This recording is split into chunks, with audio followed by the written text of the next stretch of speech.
তা আমি আজকে কোনো কথা বলবো না, আপনাদের কাছে ঋণী। আপনারা যেভাবে আমাকে অ্যাক্সিডেন্ট 2013-14 সালে, এই ঋণ আমার জীবন দশায় শোধ হবে না। এই জন্য আপনাদের ঋণ যেন আল্লাহ, এই ঋণের প্রতিদান যেন আল্লাহ জান্নাত দান করে আর কি, এবং দুনিয়ায় না আখিরাতে দান করে আর কি। আমি আর একটা জিনিস বলতে চাই, আসলে আমরা তো মানুষ, আমাদের ভুল হতে পারে। মানুষ আসলে আমরা বাংলাদেশে যেটা সন্ত্রাস, সেটা রাষ্ট্রীয় সন্ত্রাস, কোনো ব্যক্তিগত সন্ত্রাস নয়, এটা রাষ্ট্রীয় সন্ত্রাস। রাষ্ট্র যখন জুলুম করে তখন কোনো ব্যক্তির কোনো করার থাকে না।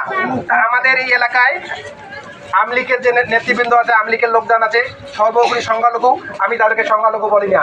আমাদের এই দেশ বাংলাদেশ, আমরা যদি এই বাংলাদেশে জন্মগ্রহণ করি, বাংলাদেশি হতে পারি, তাহলে তারা কেন সংখ্যালঘু?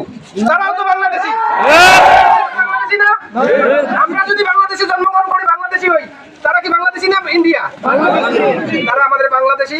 আমি অনুরোধ করব তাদের কাছে যেন 1 টাকার কোনো চাঁদাবাজি না হয়, চাঁদাবাজি না হয়। তাদের বাড়ির কোন লোকজনের পায়ে যেন হাত তোলা তো দূরের কথা, কথা যেন বলা নয়।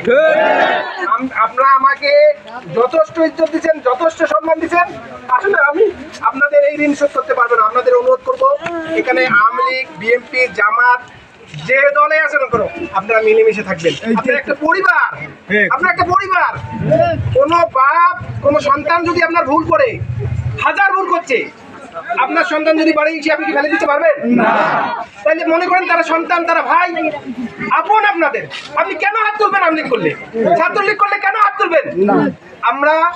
আমরা মক্কা বিজয়ের পর আল্লাহ রাসূল সবাইকে মাফ করে দিয়েছে, মাফ করছে কিনা? আমরা সবাইকে মাফ করে দিয়েছি। আর আমি সর্বোচ্চ 10 বছর যে জুলুমের শিকার হচ্ছি, আমি আল্লাহর রাস্তায় সবাইকে মাফ করে দিলাম। আমার প্রতি কোনো দাবি, আমি সবাইকে মাফ করে দিলাম। সবার প্রতি দোয়া ভালোবাসা রইল। আমি আবার আসবো। সবাইকে সালাম, আসসালামু আলাইকুম ওয়া রাহমাতুল্লাহ।